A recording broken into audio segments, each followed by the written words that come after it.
இலங்கையில் நான் சொன்னது போல இலங்கையின் படைத்துறை கட்டமைப்பு மிகவும் பலவீனமானது. நீங்கள் 2 உலங்கு வானூர்திகள் நிலைமையை வைத்து பார்க்கும் போது தெரியும். அடுத்ததாக இந்த பேரிடரை அவர்கள் எதிர்கொண்ட விதத்திலும் இருந்து தெரிகின்றது. இப்ப புலனாய்வு தகவல்களாக இருந்தாலும் சரி, இனி படைத்துறை ரீதியாக இருந்தாலும் சரி, இலங்கை ஏதாவது ஒரு நாட்டை சார்ந்ததாகத்தான் இருக்க வேண்டும். அடுத்தது இப்ப புட்டின் வந்து சென்றது, இந்தியாவுக்கு வந்து சென்றது இலங்கையில் மிகப்பெரிய ஒரு தாக்கத்தை ஏற்படுத்தும்.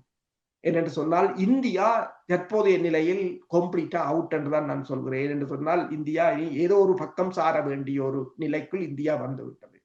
அப்ப ரஷ்யா இந்தியாவில் இவ்வளவு தூரத்துக்கு கால் பதிக்குமாக இருந்தால் இலங்கை அமெரிக்காவுக்கு நிச்சயமாக தேவைப்பட்ட ஒன்றாகத்தான் இருக்கும். எனவேதான் இந்த ரஷ்ய அதிபரின் விமானம் புறப்பட்டவுடன் அமெரிக்காவின் விமானம் தரையிறங்கி இருக்கிறது இலங்கை. இந்தியா எவ்வளவுதான் உதவி செய்தாலும் இந்தியாவை இலங்கை ஒருபோதும் அரவணைக்க போவது இல்லை என்பது தெளிவானது ஒன்று. எனவேதான் இந்தியா இப்போது மாகாண சபை தேர்தலை முன்வைத்து ஒரு அதுதான் கடைசி, அவங்களுக்கு விருப்பம் இல்லாட்டியும் அதை செய்வோம் என்று யோசித்தார்கள். ஆனால் ஏதோ ஒரு விதமாக புயல் வந்து விட்டது. புயலை சாட்டி வேகமாக வந்திறங்கினார்கள். பாகிஸ்தான் விமானங்களுக்கு கூட அனுமதியை வழங்கவில்லை தங்கள் வான்பரப்பினூடாக. பிறகு இந்தியாவின் மிகப்பெரிய சேனல்கள் என்று சொல்கின்ற யூடியூப் சேனல்கள் கூட பாகிஸ்தானின் உணவுப் பொருட்கள் காலாவதியாகினது என்று ஒரு புரளியை கிளப்பினார்கள்.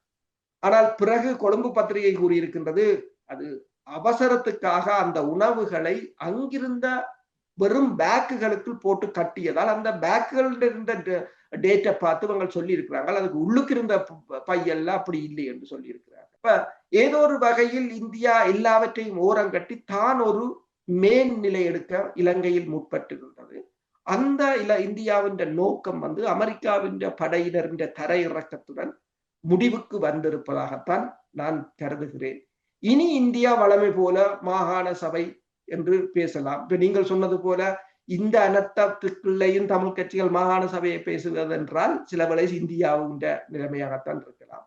சரி, இன்னொன்றை நீங்கள் பார்க்கலாம். எல்லோரும் இப்ப நீங்க கொழும்பு துறைமுகத்துல சந்தோஷ் ஜாவோ இறங்கி இருக்கிறார்.